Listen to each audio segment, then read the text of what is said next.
This is the story of a man called Ichabod Crane, and what happened to him one dark, dark night long ago in a place called Sleepy Hollow, one of the quietest places in the whole world. The only sounds ever heard in Sleepy Hollow were the whistle of a quail, the tapping of a woodpecker, and once in a while, when the boy went there shooting rabbits, the echo of his gun. But not many boys would dare to go to Sleepy Hollow. The people for miles around all believed that it was haunted. And at night, when the wind blew through the trees, witches wandered there, and spirits, and ghosts. Now, not far from Sleepy Hollow was a schoolhouse, and the schoolmaster's name was Ichabod Crane. He was skinny as a scarecrow, tall as a ladder, and he had a nose that came to a point like an ice cream cone. He was very, very strict. He enjoyed keeping the children after school on sunny days, and he liked nothing better than to rap someone across the knuckles with a hickory stick when they didn't know their lessons.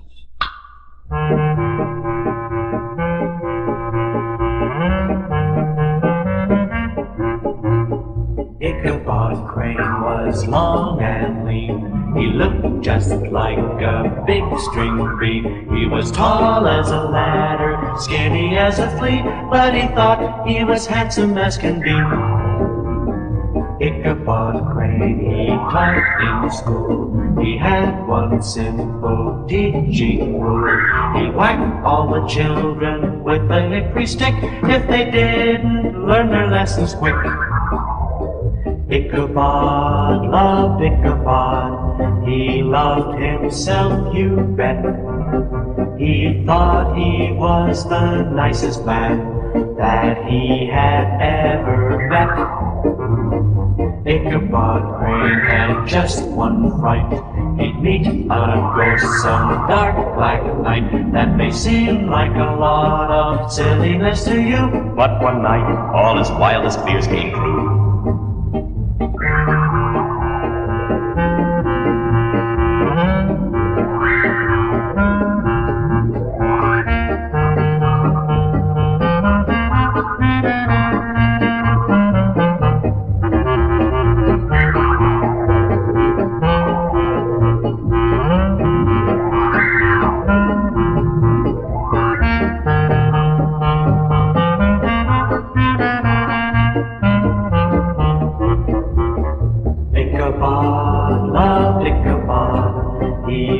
Himself, you bet. He thought he was the nicest man that he had ever met. Ichabod Crane had just one fright. He'd meet a ghost some dark black night. That may seem like a lot of silliness to you, but one night all his wildest fears came true. Ichabod Crane knew a lot about many things, but the things that he knew the most about were witches, and spirits, and ghosts. Everyone loved to listen to Ichabod Crane's strange stories. What nobody knew was that Ichabod Crane believed the stories himself, and they frightened him. And the story that frightened him most of all was the story of the headless horseman of Sleepy Hollow. You see, many years ago, near where the schoolhouse stood, two armies had had a battle, and in this battle, a soldier had his head blown off by a cannonball.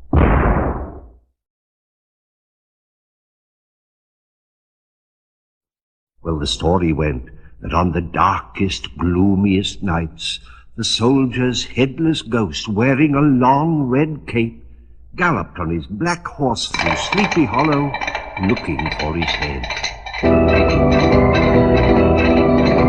A headless horseman of Sleepy Hollow rides through the midnight gloom. If you listen, you can hear his horse's footsteps loud and clear.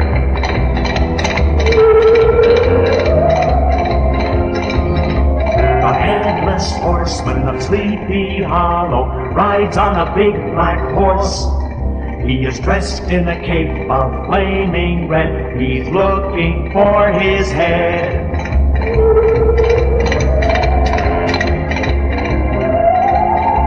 The headless horseman of Sleepy Hollow goes like the very wind. Riding, riding through the night, he disappears when it grows light.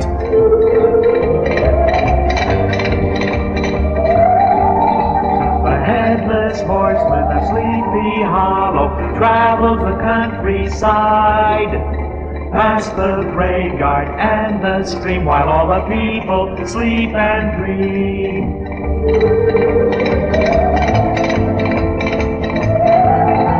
The headless horseman of Sleepy Hollow never will lie in peace till he finds what he's looking for. His head blown off with the cannon's roar.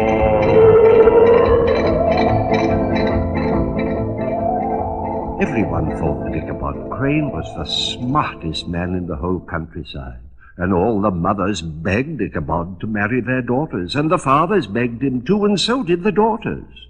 But Ichabod said no. He had a wife already picked out. Her name was Katrina Van Tassel. She was as plump and pretty as a pink cupcake. But what was much more important to Ichabod was her father's farm. It was the biggest, richest farm that he had ever seen.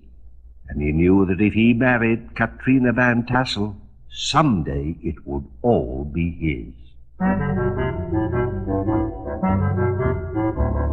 Katrina Van Tassel's father's farm is a very great delight, especially for a person with a hearty appetite. There are pigs for ham and bacon, there are pigs for crown of pork, there are pigs for making sausage, so just bring a knife and fork.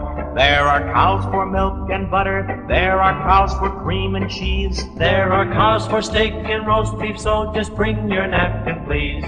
Katrina Van Tassel's father's farm is a very super treat, especially for a person who likes to eat and eat.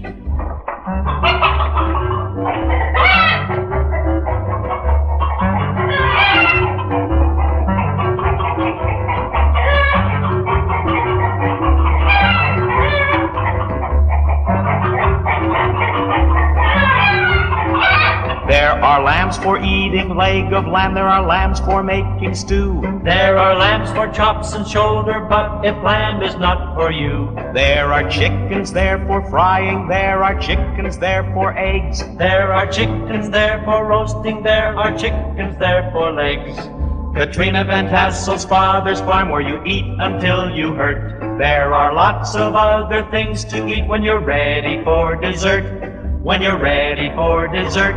When you're ready for dessert, when you're ready for dessert. Ichabod Crane had many rivals for Katrina's hand in marriage. Why, one Valentine's Day, she got 42 boxes of candy and 78 bouquets. But Katrina Van Tassel turned up her pretty little nose at most of the boys. She only liked the skinny schoolmaster and one other, handsome Brom Bones. Brom Bones could tame the wildest horses, swim the swiftest rivers, and chop down the tallest pine trees in the forest with one hand in his pocket. Brom Bones was a blacksmith, and every day when the children got out of school, they would go to watch Brom Bones making horseshoes. The children loved Brom Bones, and he loved children. He wanted to marry Katrina and have 10 of them. As for her father's farm, why, he never even gave it a thought. And Katrina Van Tassel couldn't make up her mind which one she liked the best, the clever Ichabod Crane or the kind Brom Bones.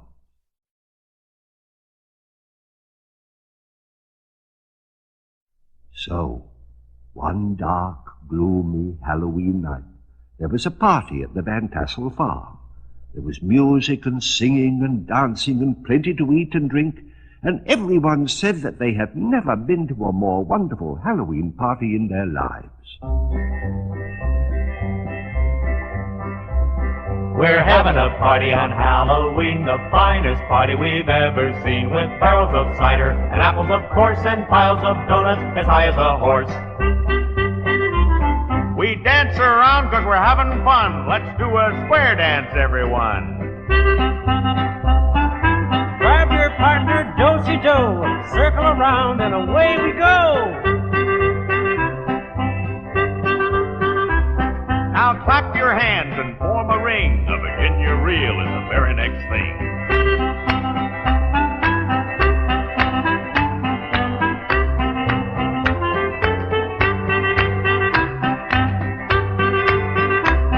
Folks, here's a dance that you all know.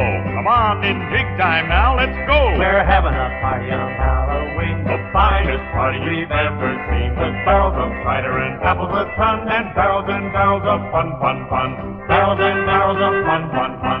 Barrels and barrels of fun, fun, fun. Barrels and barrels of fun, fun, fun.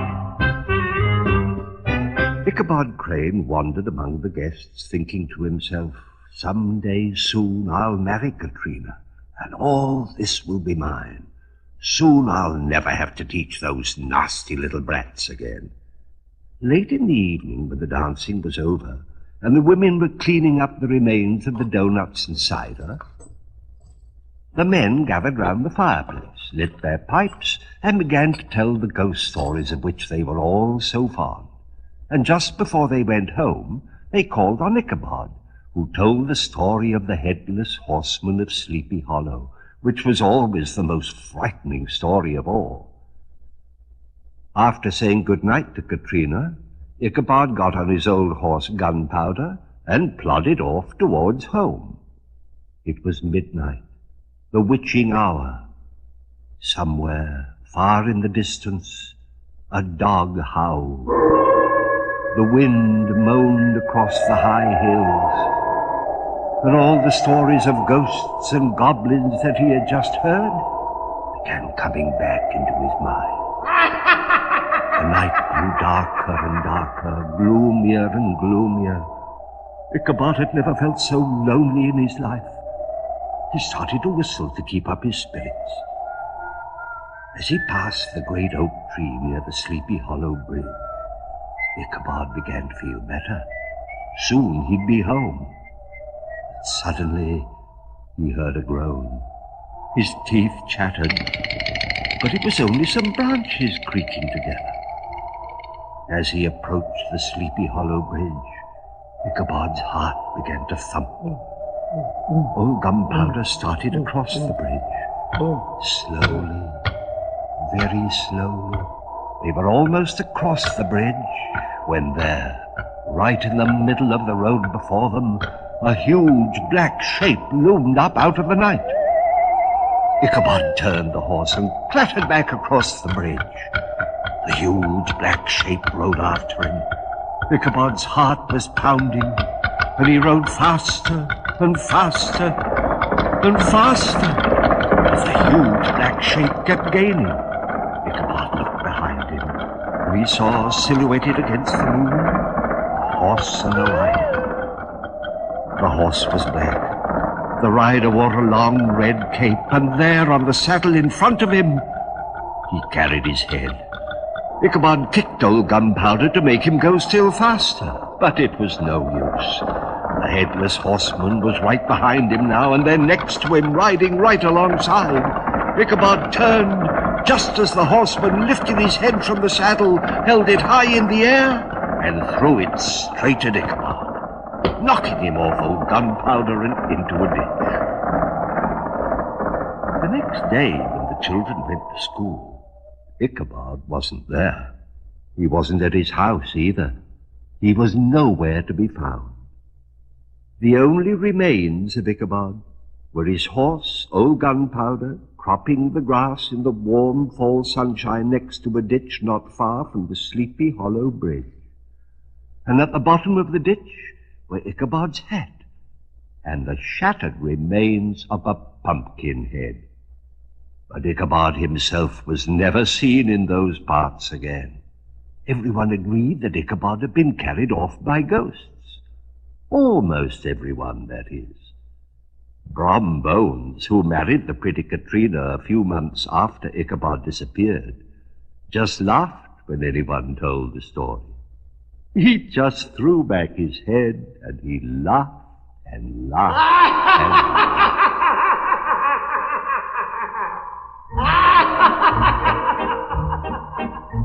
What happened to Ichabod Crane? Where did the fellow go? What happened to Ichabod Crane? Who carried off Ichabod Crane? It wasn't ghosts, oh no.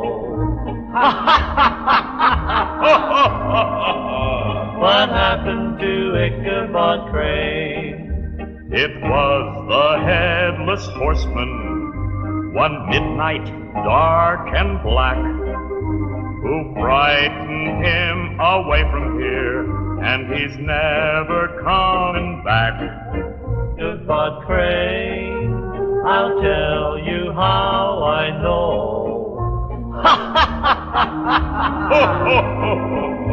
What happened to Ichabod Crane?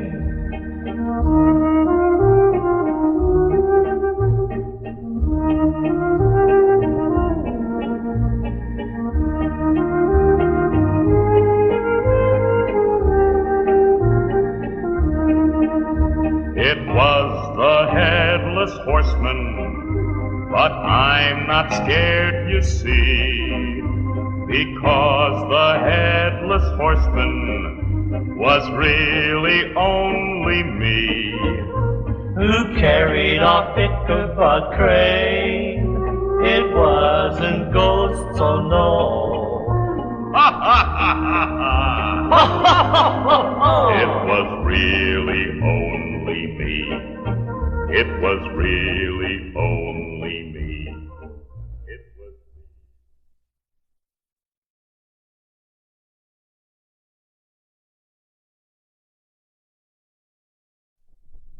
Just about 100 years ago, there was a little village close beside the Hudson River, and in the village lived a man named Rip Van Winkle, who had one of the strangest adventures that anyone can ever remember.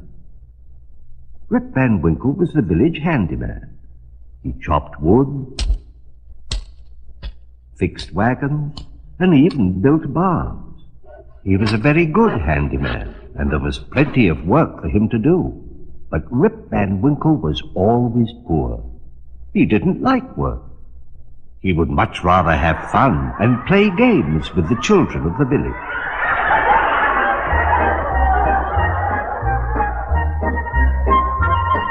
The dandiest, handiest handyman that anyone ever knew.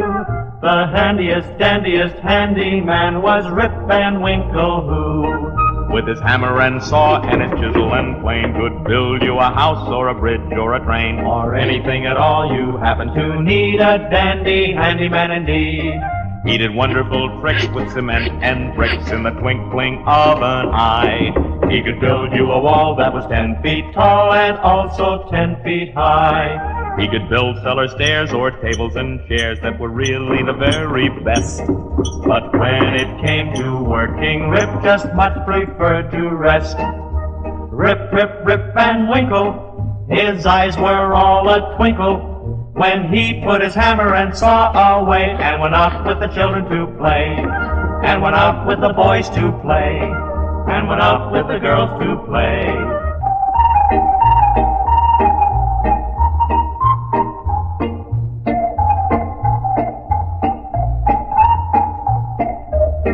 With his hammer and saw and his chisel and plane, he could build you a house or a bridge or a train, or anything at all you happen to need, a dandy handyman indeed. He did wonderful tricks with cement and bricks in the twinkling of an eye. He could build you a wall that was 10 feet tall and also 10 feet high. He could build cellar stairs or tables and chairs that were really the very best. But when it came to working, Rip just much preferred to rest. Rip, Rip, Rip and Winkle, his eyes were all a twinkle when he put his hammer and saw away and went out with the children to play, and went out with the boys to play, and went out with the girls to play. Morning, noon, and night, Rip Van Winkle's wife kept after him to make more money. She made his life as sour as a sour pickle. When he took the boys fishing on the river, she was right in back of him.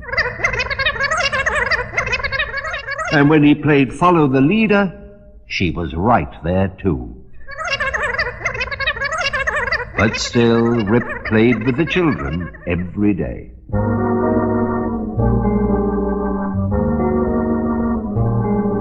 The sun came out this morning. The sky is bright and blue. It's such a lovely day today.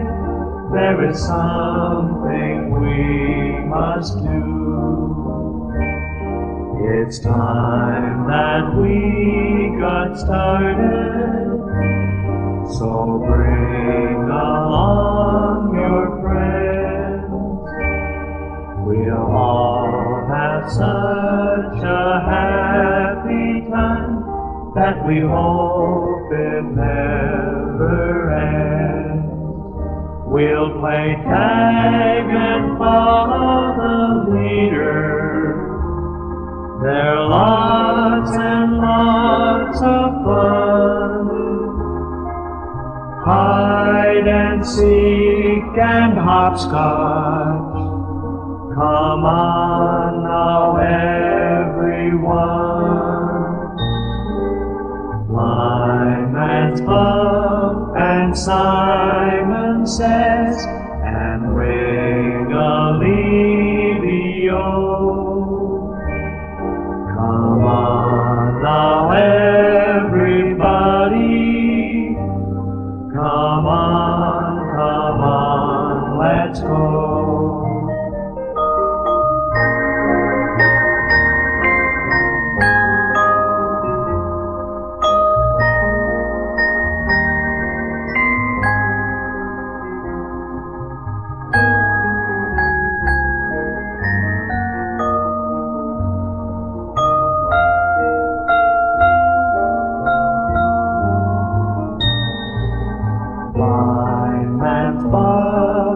Simon Says and ring a levio.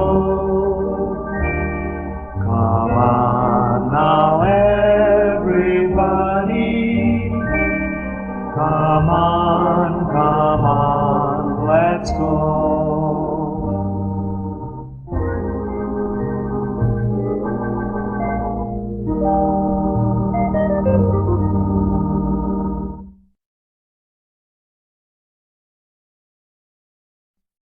One day, instead of mending Mr. Van Bummel's fence, Rip Van Winkle was out in the woods playing hide and seek. He ran behind a tree to hide and bumped smack into a funny little man as round as a barrel. "Whoops," said Rip, "I'm terribly sorry." But the little man just smiled and beckoned Rip Van Winkle to follow him. He was dressed all in leather, and his pants had brass buttons down the side, and on his shoulder he carried a stout wooden keg. The little man scrambled over streams and rocks and up into the high mountains that overlooked the river. Rip followed him. Every now and then there was a sound like distant thunder. It got louder and louder. And then as they squeezed between two big rocks and into a hollow, Rip saw where the sound had been coming from. It was a most unusual sight. There was a whole group of the little men, all dressed in leather with brass buttons, and they were bowling. When he saw them, Rip Van Winkle knew at once who the little men were. For years he'd been telling the children the story of Henry Hudson, who had discovered the river, and the crew of his ship, the Half Moon. The story went that every 20 years, the ghosts of Hudson and his crew came back to these mountains to have a party. Rip never really believed the story because he didn't believe in ghosts. But here they were, and they were the merriest, jolliest ghosts that anyone could imagine. 250 years ago we sailed from Holland shore and up the Hudson River where no one had been before. When we made this discovery, it made us feel so great that every 20 years our ghosts come back to celebrate.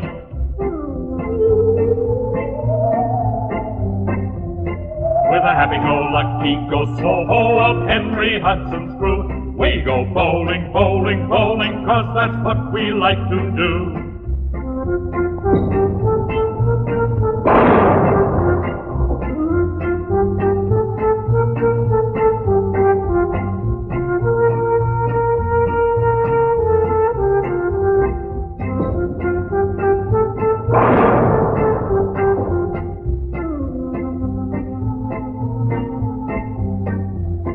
Our ship was called the Half Moon and was very, very small. It really was a miracle that we got here at all. The ocean was so mighty and the waves so big and wet that though we landed long ago, we're kind of seasick yet.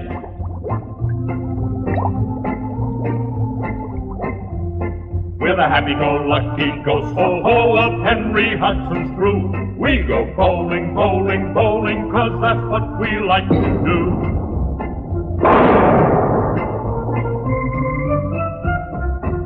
The little man who had brought Rip there opened the stout wooden keg he'd been carrying, and the rest took out copper mugs and held them up to be filled with nut-bound foaming ale. Someone gave Rip a mug of ale, and he tasted it. It was the most delicious drink he had ever had. But as soon as he had finished it, he fell sound asleep under a big oak tree. When he woke, and the little men were gone, Rip felt creaky in every joint. Must be the dampness on the mountain, he thought. But he didn't want to go home. He knew what his wife would say. He scratched his chin and felt a long year. He got up, looked at his reflection in a mountain stream, and saw that he had grown old. Then he remembered more of the story of Henry Hudson and his crew. Anyone who drank their nut-brown foaming ale would go to sleep and wake up far in the future. So he hurried down the mountain to see what it would be like. The houses were gone, and in their place were large golden bubbles without chimneys or windows and doors. Outside one of them, there was a sign that said, "For sale." Rip walked up to the bubble. It opened. He was inside. The bubble was empty except for a big switchboard full of knobs and buttons and levers. He turned a knob, and the bubble got larger. He pressed a button, and it got smaller. He could make it any size at all. He pulled a lever, and the entire bubble floated straight up into the air. He pulled another, and the bubble settled back to earth. He pressed 3 buttons. Furniture popped up out of the floor. A table with platters of food came down from the ceiling. And the whole bubble was filled with the sound of music.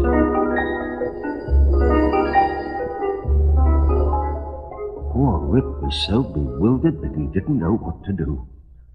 He burst through the bubble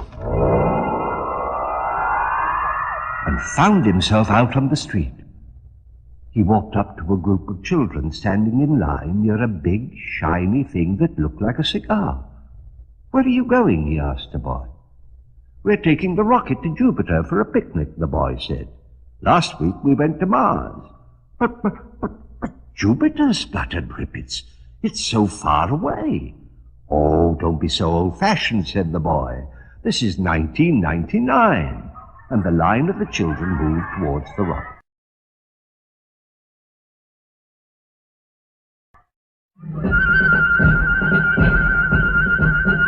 We're on our way to Jupiter. For picnicking, it's quite the perfect place. And it is very close to home, just 390 million miles in space. We're on our way to Jupiter. We'll see the funny animals, of course. The hipponocerus and the chimpanamaligeribra-horse. We'll be there in an hour. How jolly it will be. We'll float around like feathers, 'cause there is no gravity. We're on our way to Jupiter. We're traveling along the Milky Way. We're on our way to Jupiter for a happy, happy, happy holiday.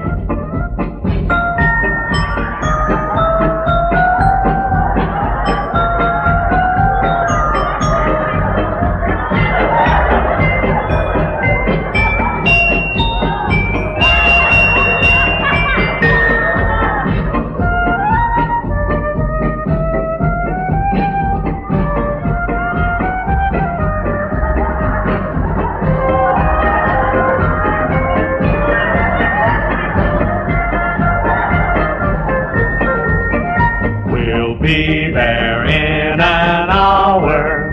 How jolly it will be. We'll float around like feathers, 'cause there is no gravity. We're on our way to Jupiter. We're traveling along the Milky Way. We're on our way to Jupiter for a happy, happy, happy holiday. For a happy, happy, happy holiday. For a happy, happy, happy holiday. Rip waved goodbye as the children went into the rocket and it took off.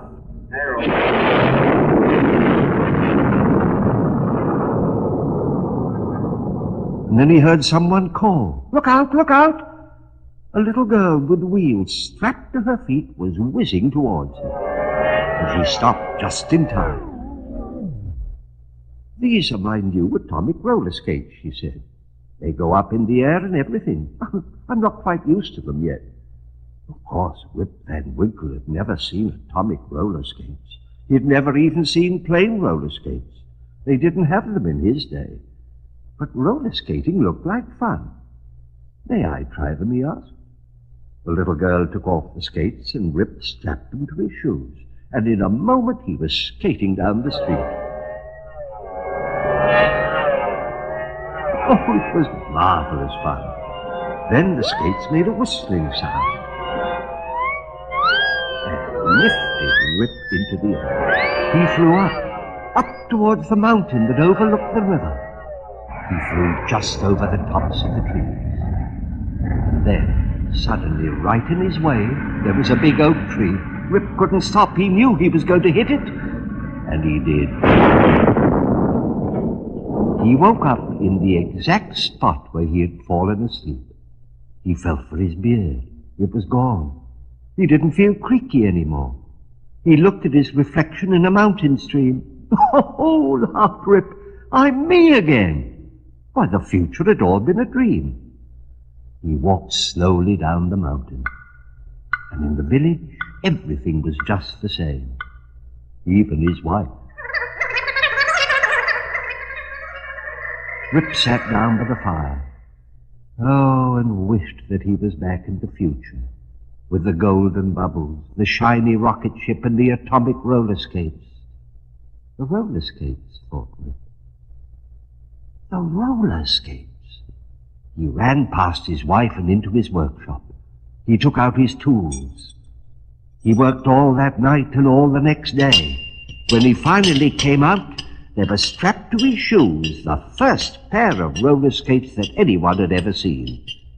Rip skated down the main street of the village. And all the people came out to watch him. Everyone wanted a pair of skates. Before long, Rip was known far and wide as the man who invented roller skates. He sold the idea for a great deal of money and grew so rich that never again did his wife go. But as for Rip, he never had to work anymore. He could be found fishing with the boys, playing jump rope with the girls, or roller skating with all the chicks.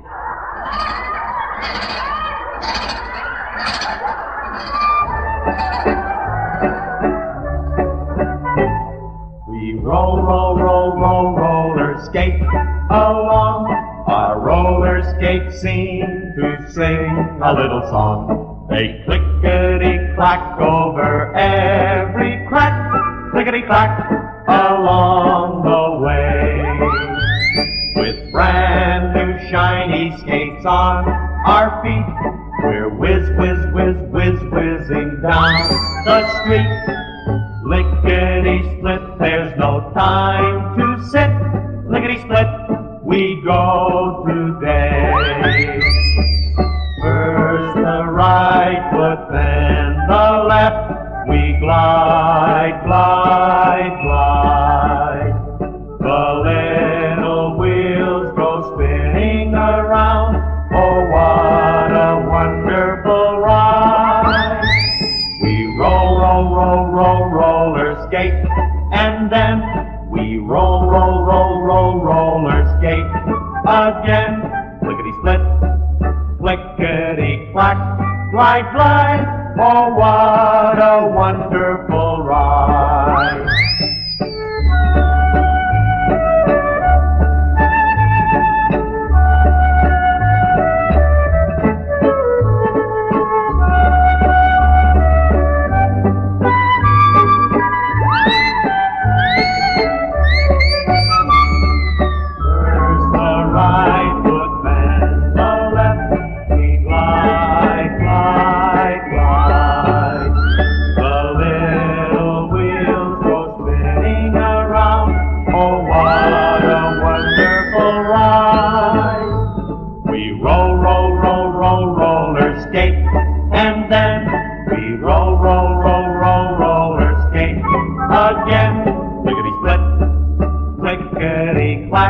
Glide, glide, oh what a wonderful